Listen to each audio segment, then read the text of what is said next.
All right, and we are live. Awesome. What's up, people?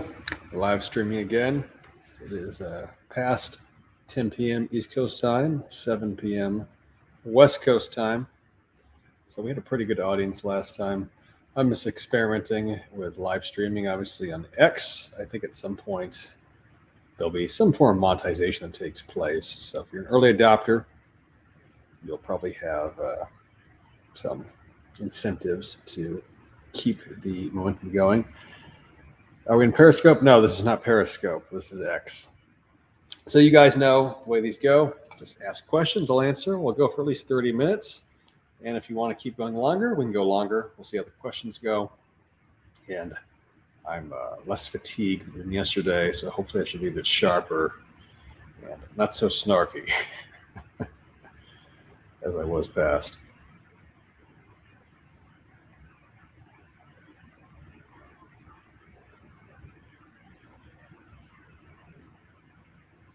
Let's see, I was working on X. Yep, looks good. All right.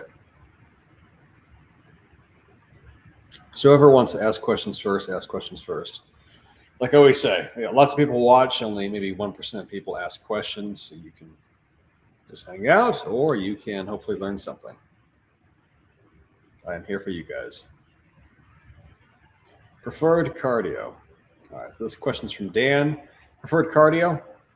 So I recommend doing a combination of zone 2 and then something that's zone 3, 4, 5. So just alternate between high intensity and low intensity. Easiest form of cardio: walk, jog, run.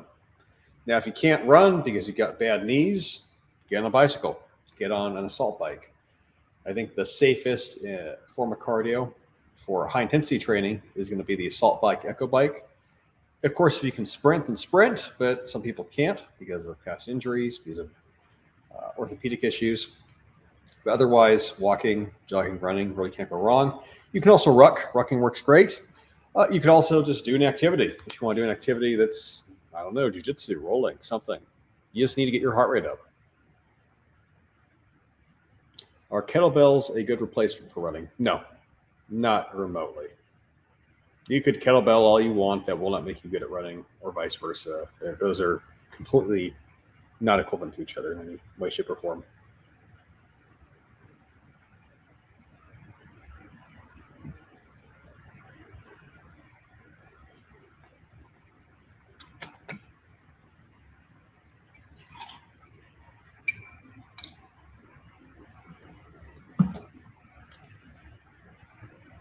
How do I get rid of my fast food addiction? You need to eat whole foods.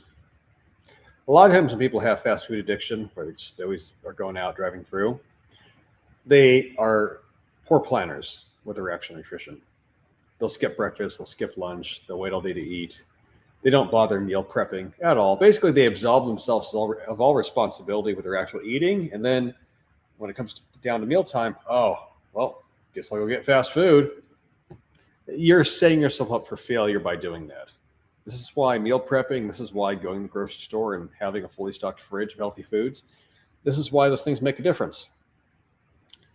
Failing to plan is planning to fail. If you want to get rid of your fast food addiction, you need to create the environment to make better choices. Good morning. It's definitely not morning, but whatever. Good morning, AJAC. Did you learn SEO or how social media algorithms work when you start posting content? I've never bothered learning SEO. My understanding of algorithms is largely organic. The algorithms on every platform always change, and they do get updated, and you can look up what the updates are. But unless you work at the company, nobody truly knows for certain exactly how they work, even if they are open source. And then knowing how they work, which let's say you do find that out, okay, you still have to be creative with your content. You can know how an algorithm works and still be producing slop that nobody wants to watch or read or purchase. Question from Xander.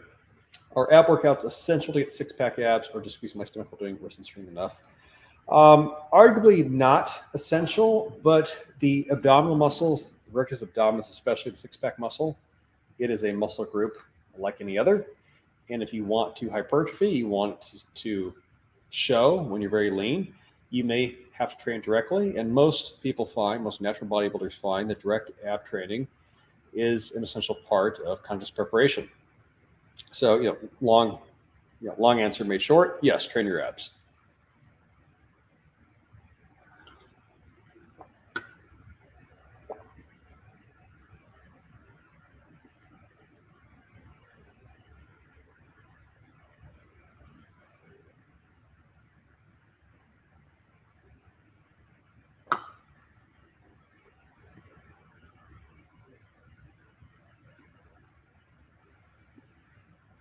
I'll get into that. What else we got, people? Is intermittent fasting a healthy diet? Intermittent fasting is not a diet. Intermittent fasting is simply delaying your meal time. You could still eat like crap, even if you are doing IF. That's not a diet. It's chronological calorie restriction. Some guys find it useful because it keeps them from overeating. You're only eating basically 2 meals a day, so by default, your calorie intake usually is not going to be that high. If that works for you, awesome. It's not essential. It's not magic. If you're trying to lose body fat, you're still going to have to use some numbers. But IF by itself, as I said, it's not a diet. It's an eating pattern. Do you incorporate grounding in your daily routine? I've heard a lot of benefits, but I've read a lot of the benefits, but not much on the amount of time to maximize them. More is better, I'm sure, but not always feasible in some areas. So I don't live in a metro area. I have a backyard, so I go outside and walk in the grass. That's it. It's that simple. In terms of how much time, ideally you wouldn't be living in insulated environments. You'd be grounded all the time, but that's not realistic, obviously, for many people. So go outside, put your feet on the bare earth as much as possible.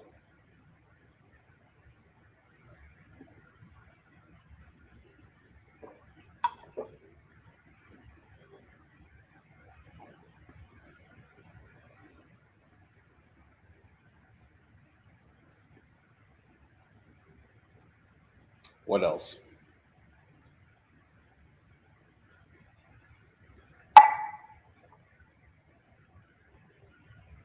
Oh, here we go. What is the optimal amount of sets to do per week for muscle growth? And do you recommend splitting those sets into trainings instead of one? There is no optimal amount. That is a myth. The idea that there exists an optimal number for all human beings, and if you just hit that number, you get the world's most amazing results and everything be perfect, doesn't exist. The optimal amount of training volume is relative to your capacity to recover, your training age, how long you've been training, how strong you are, your genetics. There is no truly sweet spot number. You'll see it thrown around a lot that 10 sets is the sweet spot for muscle growth. Maybe it's more than that. Maybe it's less than that. When you actually look at the data and you try and dig into it, and you can look at the averages, obviously, but the individualized data, everyone responds slightly differently. It's a very big bell curve. Some people respond very well to low volume training. Many people respond well to moderate volume. Some people, they keep getting growth, even doing high volume 20 sets of workout. What is both realistic and biologically applicable to yourself? I like to start people off with lower volume, say 6-8 sets a week. That could be done in 1 or 2 workouts. If that's working, then you can increase the volume if you think it's going to help.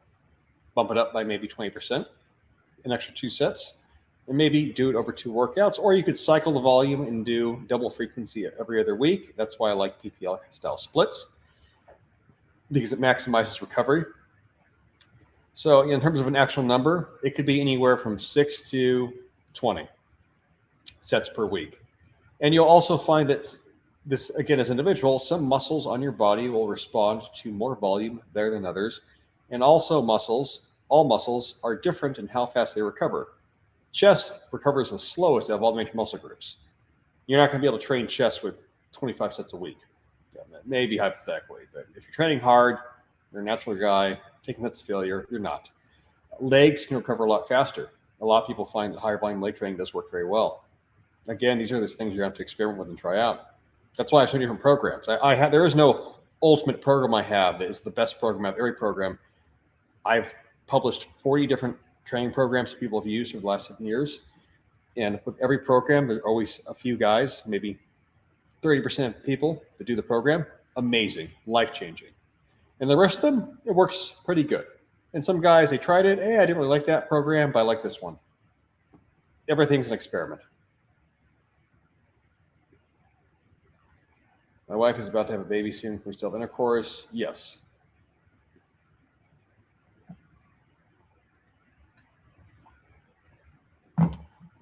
Bare life. Bare life for life.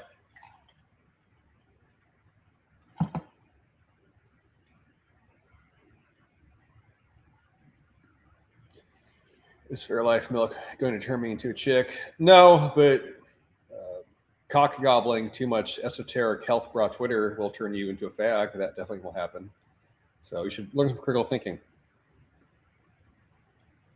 Ideally, how much should I progress benching? Something stronger. I'll be stuck for 3 months.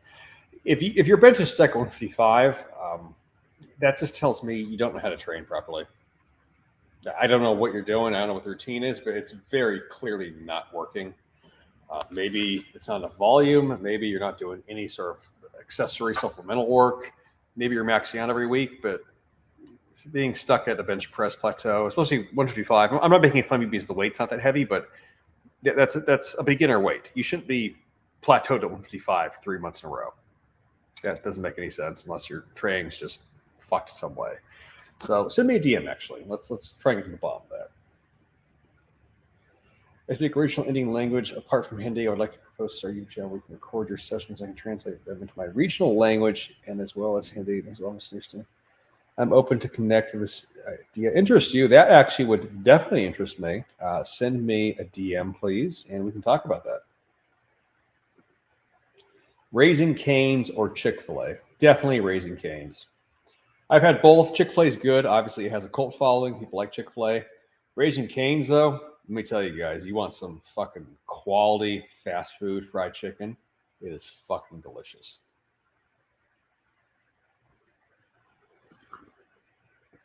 Any recommendations for cheap, easy to make high protein meals? So go to the grocery store and buy a whole chicken that's pre-cooked already.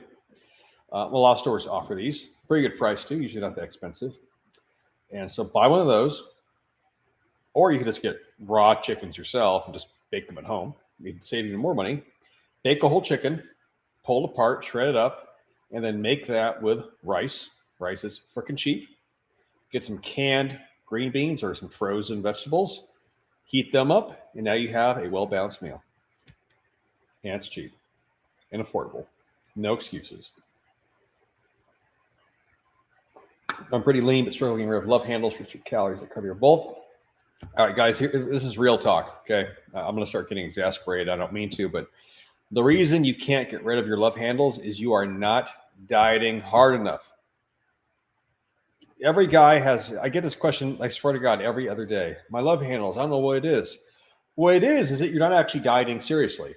You're not putting in 4 months of effort, hard calorie deficit, cardio, week in, week out, making sure the number on the scale goes down, making adjustments. You're probably kind of cleaning up your diet. You know, you're kind of eating right. I think I'm in a calorie deficit. Oh, I slimmed down a bit. Getting true single-digit body fat, getting rid of love handles, that takes weeks. It takes weeks. It takes months. It's not going to happen with a 1 month diet or even a 2 month diet. That's going to take 3 or 4 months, potentially longer, depending upon how fat you are. Most of you guys have never dieted seriously. It's just flat out. You haven't. If I was to ask you, all right, send me all of your diet data for the last 4 months. But what? Yeah, exactly. Exactly. You don't have any fucking data because you're not doing anything by actual numbers. Anyone that gets down single-digit body fat, I've trained bodybuilders going way back a decade, gotten guys into single-digit contest shape. You know what we did every single week? We had a diet plan that went meal by meal by meal, and we knew the exact macros, exact calories of every meal, the exact calories, exact macros of every single day, and they weighed themselves every single day, and every week that data got recorded, and adjustments were made week over week to make sure they kept getting leaner and leaner, and the scale kept going lower and lower. That's how you get rid of love handles. Have you been doing that? No, you haven't. Would you like to make that happen? Send me a message. That's one of the coaching services I do for guys, is getting guys ripped. If you truly want to get ripped, and we can talk about it.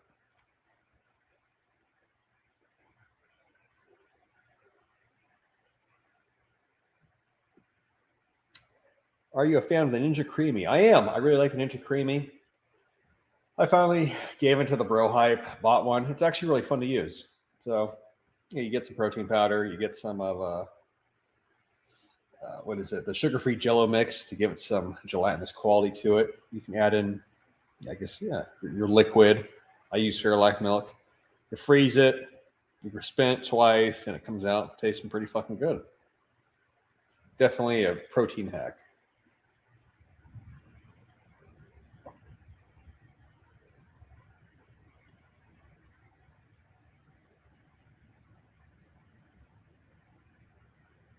Oh, I got one person watching this on Twitch right now. So I'm streaming this to 3 platforms at once. I got X, which is definitely getting the most views. I don't know if Tuesday's an off night. There are definitely more viewers on, I think, Sunday. But that's fine. But this is all an experiment. This is why you have to try things. There's one person watching this on Twitch. I made a Twitch account. I've never used Twitch. I have no clue how it works. But I thought it'd be fun just to, why not? Stream it anyways. It's not costing me anything. Do you still think Taco Bell is for degenerates? Yes. 100%.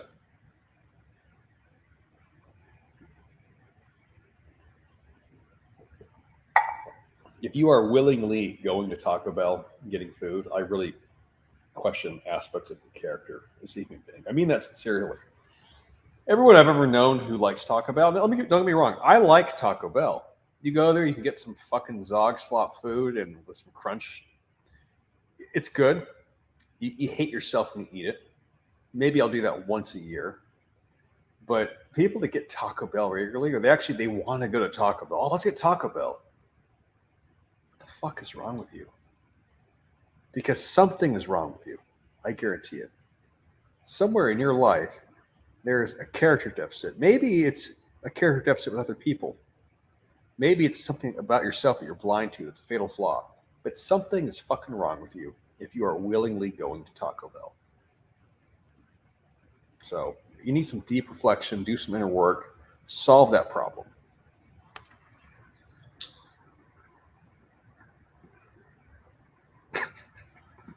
What's behind you?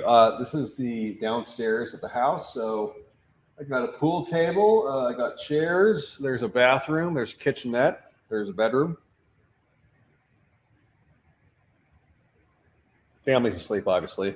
I've always been a night owl. I've always stayed up, even as a kid. Before all this, before computers and blue light and all this shit, even as a kid in elementary school, I've always went to bed late. I just did. It's just, but people could say there's no such thing as night owls. I've always had a preference for being up.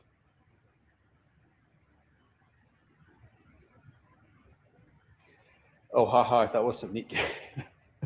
No, those are just chairs from a party we had. So,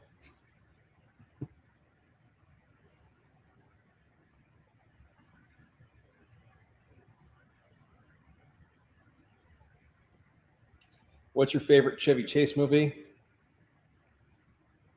Have I ever seen a Chevy Chase movie? No, I never have. I know who Chevy Chase is. I know he's an actor. I don't think I've ever seen a single one of his films.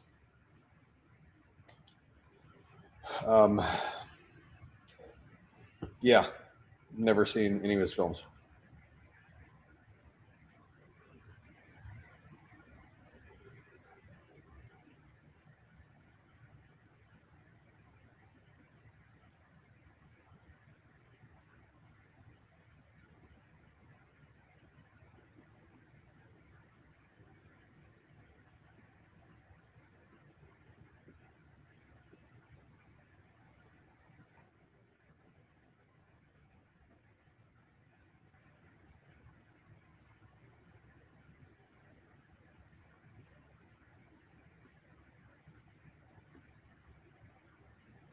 As a family man, what are your thoughts on screen usage throughout the day? We don't give our kids screens.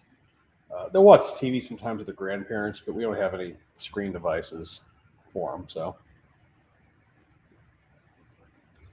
have you ever applied PRI, partial restoration? I think partial restoration something into your training as a coach? No, have not. Posture Restoration Institute. Yeah, I've listened to a few of the podcasts. I find it very interesting. It's interesting, definitely interesting. But as far as the work that I do with people, which is really just getting them bigger, stronger, leaner, faster, it's not something that I've ever seen the point in trying to incorporate. I try to avoid working with dysfunctional people. You're probably living in Texas, and you've been there in a while. I like the people of Texas. Texas people are very friendly people. Also, Texas, even though it's not a pretty state, geographically speaking, it's not pretty. It's a very rich state. Texas just has big, massive everything. The adage that everything's bigger in Texas, it's true. I'm always amazed at just the sheer amount of resources and stuff and stores and places. So it makes for very comfortable living. It's very super ultra American. From Luke, are neutral grip pull-ups superior to wide grip pull-ups, or do you recommend doing both? You can do both. They're not superior. Neutral grip pull-ups, arguably, you'll be stronger at. Typically, you'll be stronger at because you can use your arms, biceps more. A bit more of a mechanical advantage for the lats in that position. But are they way, way, way better? They both work. If I had to choose one or the other, I'd probably just go neutral. But personally, I don't do neutral grip pull-ups myself. I just go chin-ups. I do those weighted, and then I do wide grip, and those I only ever do with body weight. Excuse me. Do you think people should have kids in mid-late 40s? Real talk. If you are a woman in your 40s, you're more likely to be infertile by that point. If you're a man in your 40s, you could. Kids require a lot of energy. And older people don't have as much energy as younger people. So why you would wait to have kids for that long, I don't know. Best time to have children is when you're young. If you ever consider opening your own gym, I entertain the idea, but I don't want to manage it. I don't want to fucking do anything with it. I would just like to own it, right? So no. Owning a gym is a lot of work. Owning a franchise, owning a bunch of gyms, having other people do the work for you. Oh yeah, I'd love to do that. But as far as having my own gym space where I'm there every day and hey guys, this is AJAC's gym. No, I don't want to be tied down by that.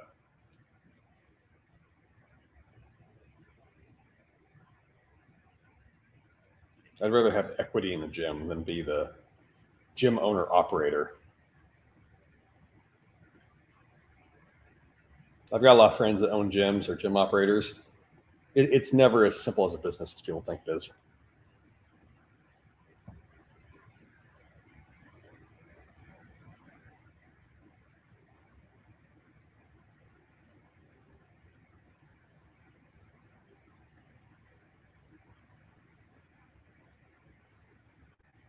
And what else, people?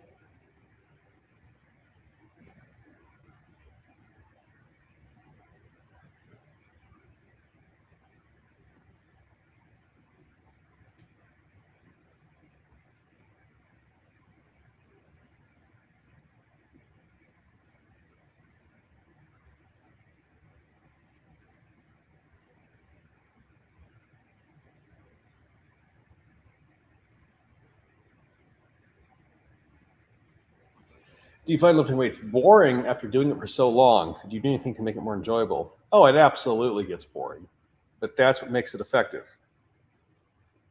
Boring is what works. Boring is what produces excellence. Think of, I'll use a generic example, Kobe Bryant, Michael Jordan. You think they ever got tired of practicing free throws? I'm sure they did at some point, but you know what? The fundamentals are what make for greatness. And the basics in the gym, I've been doing pull-ups, chin-ups for 20 years now.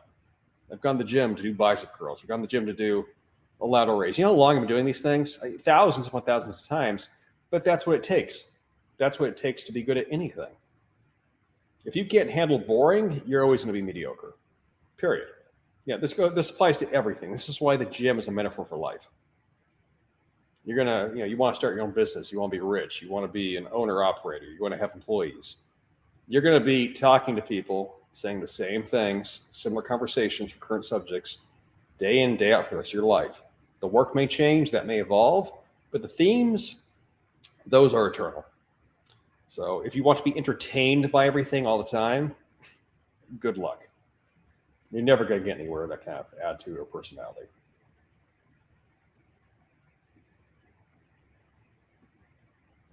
I know what I have to do, so why don't I do it? Habits seem ingrained. I don't have any, deeply wisdom-driven answers to this. How do you want to die? Like you are now? Because you know how life's going to go if you don't change. If you can't find it within you at all to make any kind of minuscule change with your habits, to make any kind of behavior change, then you don't. Then you don't. Oh well. Sorry for your lots. I've nothing, like I said, nothing profound to say. Either you have free will or you don't. Choose. What do you like eating at Buc-ee's? Buc-ee's is the finest that America has to offer. I actually like the Buc-ee's sandwiches. If you get like the Buc-ee's turkey sandwich, very high protein meal, it's good. They got the Buc-ee bark and the Buc-ee treats and all that. Delicious shit. Super calorie dense. Buc-ee's, if you were to eat regularly at Buc-ee's, you would definitely be morbidly obese probably within a year. But they're hot sandwiches, very good. The fudge is excellent. They got the kolaches. They got the amazing soda counter, all different sodas. So yeah, they got good stuff there.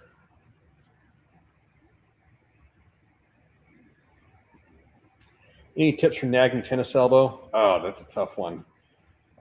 Tennis elbow, once it becomes chronic, that just tells you at some point you overloaded yourself with way too much volume of whatever it was that you were doing. And now that aggravation is probably never going to go away. You'd have to dial, whatever it is, you'd have to dial it back immensely by like 80, 90%. You could try to do rehab, do some soft tissue work, get the elbow stronger, maybe target the triceps muscle directly. But let's just to tell you, to be honest about it, it's going to take weeks and weeks and weeks. Tennis elbow, like I said, once it develops and you have a reactive tendon situation, that doesn't get solved overnight. It takes a long time. Training every day. Do you believe in rest days? Okay, I don't know how rest days are. Like, what do you mean? Do I believe in rest days? Your body's not an infinite machine. If I was to pull you out of your bed in the morning and say, hey, we're going to run for 400 hours straight, you'd fucking die. You'd eventually need to stop and rest. How is it even controversial at all? So yeah, absolutely you need rest days. The best athletes in the world, they have days of rest. Their training is modulated so they can recover.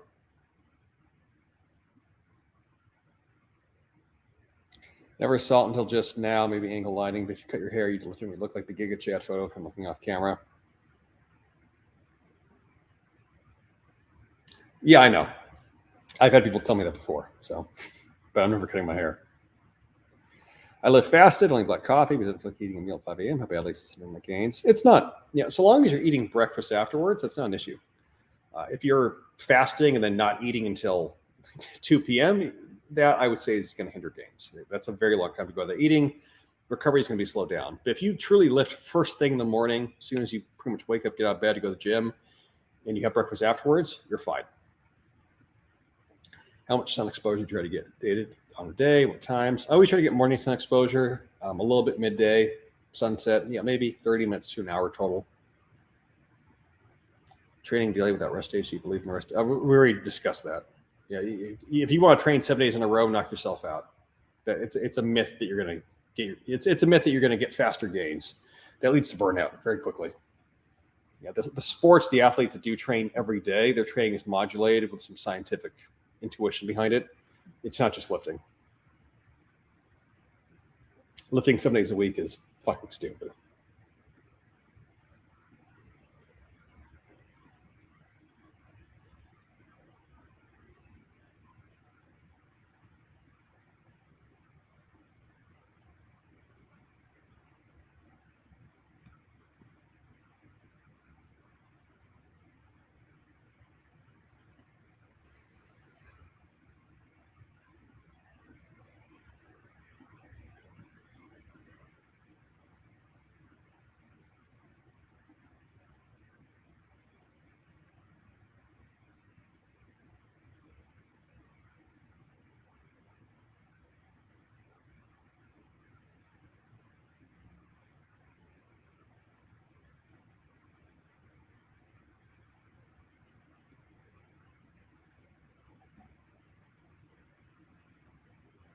Oh, we got some more questions.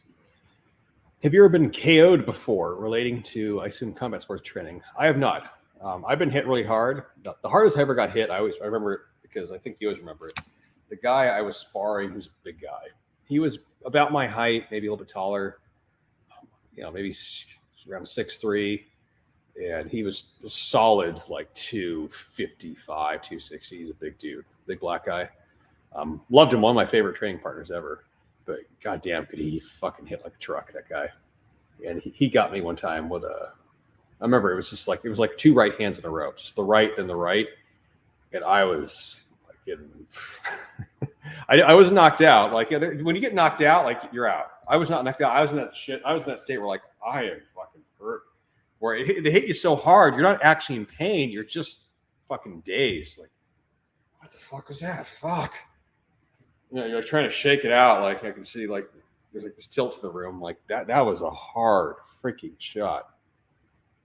But then I rung his bell later, where he was like, I got him to go with a counter right hook, and he like spun off into a pillar and didn't know where the fuck he was for like a half hour. So this is why combat sports lead to brain damage. How often do you get a question you've never been asked? I don't keep track of that. Hardest part about being a dad and husband, time. I have more demands on my time now than I did prior, so I have to be much more actionable about getting things done immediately. Is there a way to train for power? Is it different from this heavy? Yeah, training for power is doing lifts, doing movements that require an acceleration component.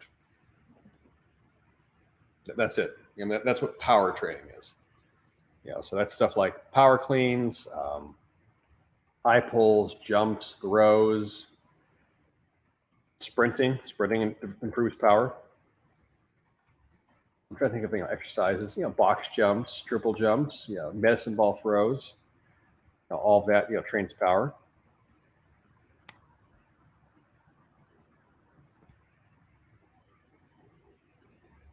The best program I have for power training would be the Hercules program. That's the only program I've ever written that has power training incorporated into all the training days.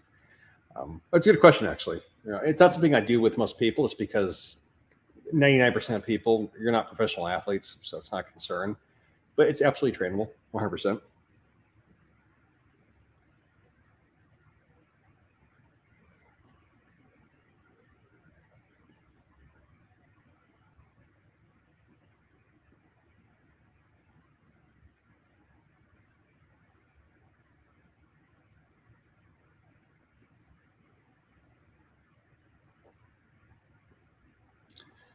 All right, last question. At what point would you move a skinny fat from more volume to less? That's way off in the future. If you're skinny fat right now and you have poor genetics, if you look at the research on genetic response to training, some people do in fact need moderate to high volume to have anything happen. There used to be this belief that there were exercise non-responders, people who literally didn't respond to exercise.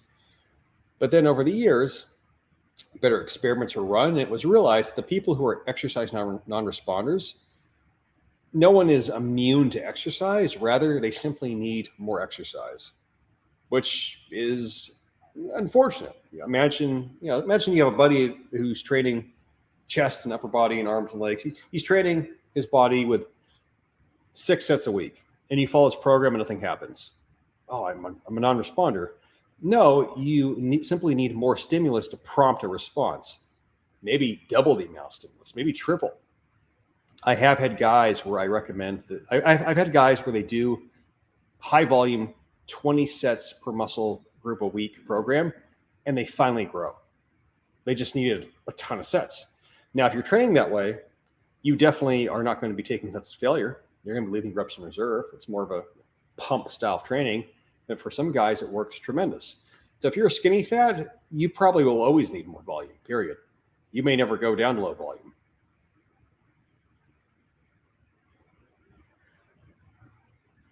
You recommend an age to stop sparring, and at what age would you feel comfortable with one of your kids sparring? That's a good question. I mean, this really depends upon the athlete, the fighter, how much damage you've taken. You can find, I mean, here's the thing with combat sports. You can find examples of guys that say like Bernard Hopkins, but still a champion level fighter in his late 40s. Now, was he hard sparring at that point? Probably not. He was doing some kind of sparring, but I don't think he wasn't going ballistic. Plus his style was not one where he was trying to take damage. If you're an intelligent fighter, your goal, even in sparring, is to not get hit so much. You have guys in Thailand like Sanchai, who's 43, still fighting, but he's not doing hard sparring. Hard sparring is great. I question it if you are going to try to prolong your career longer term. Even if it's not a elite level career, it's just you want to be able to fight and be training hard into your 30s, 40s, maybe 50s. You can't be hard sparring too often. Maybe once a week, or maybe even just a few rounds a week at most. You have to be more intelligent with it. Your brain, your skull has the ability to only take so many hard shots to the head. So hopefully that answers the question. I mean, it just depends upon the athlete.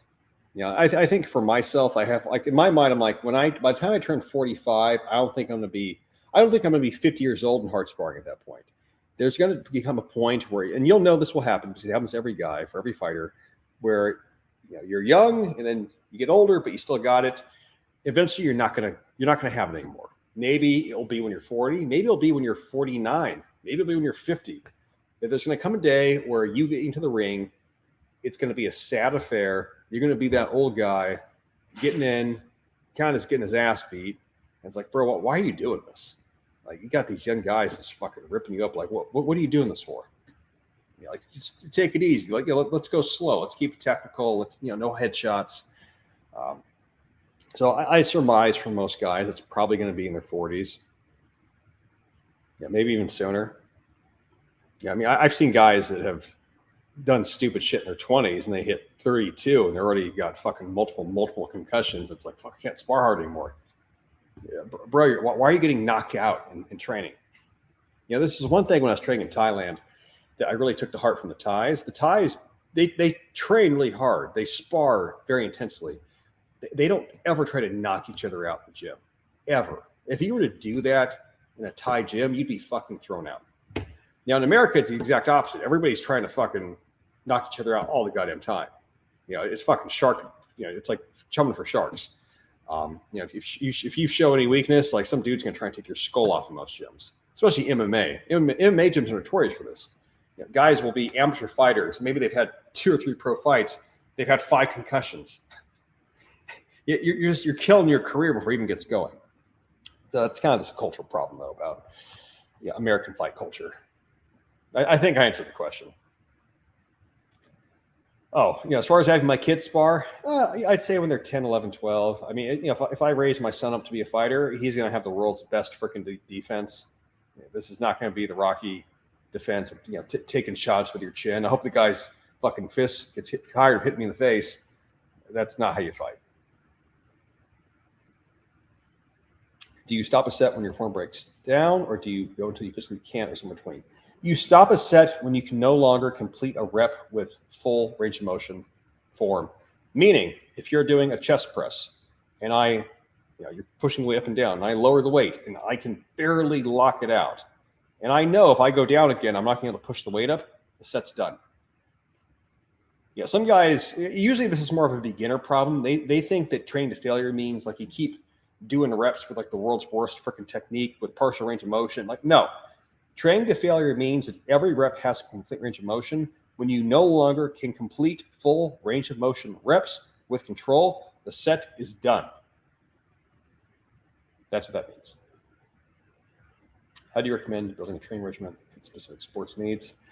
Talk to the sport coach who is presumably experienced in your sport and ask them what your training regimen should be to improve. That's what you do. Because if you truly want to get better at a sport, the sport comes first. The time in the gym's easy. It's doing basic combat movements, foundational movements, getting stronger. That's simple to do. That doesn't make you good at athletic stuff, though.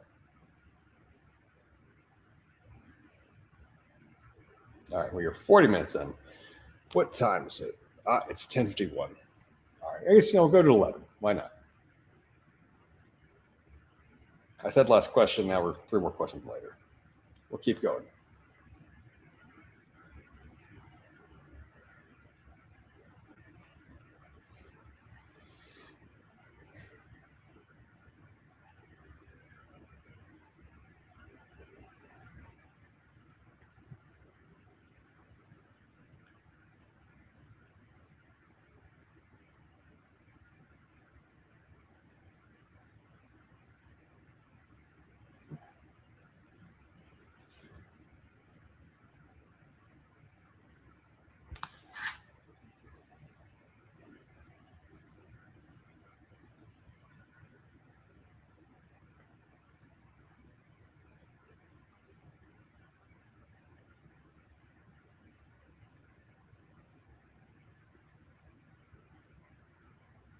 All right, while you guys are thinking of questions, I'm going to scroll next.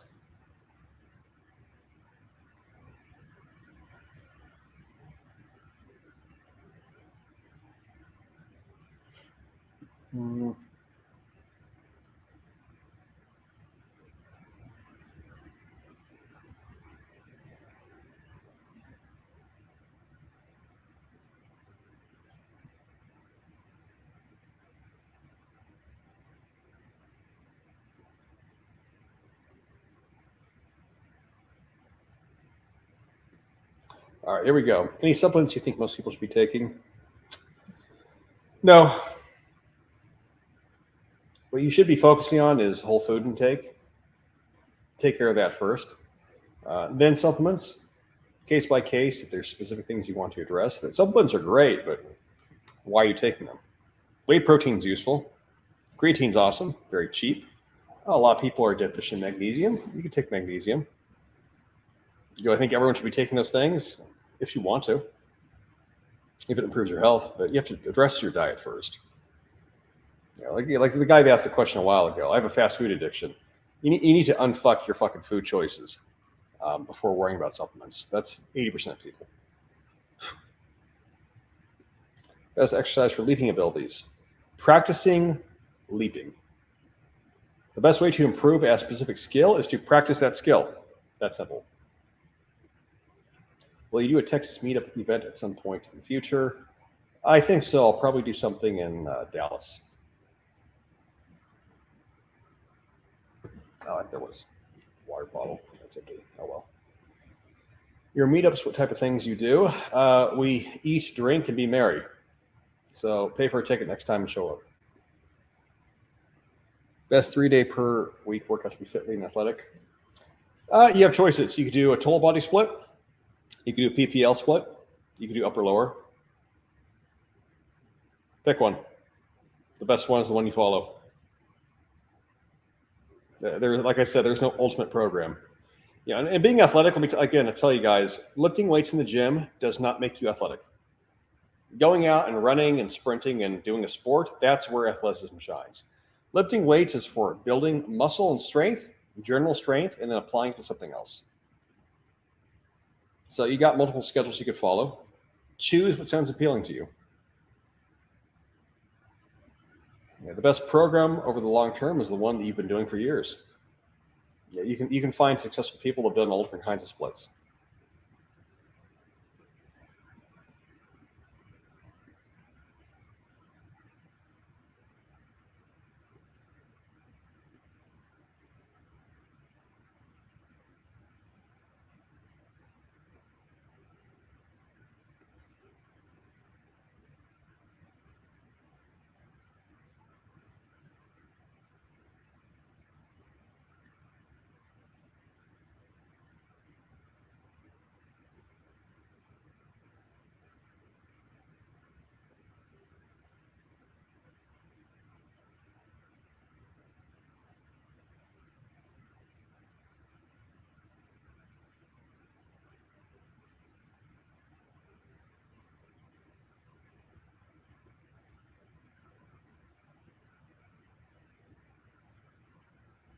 It's an EDM, cool.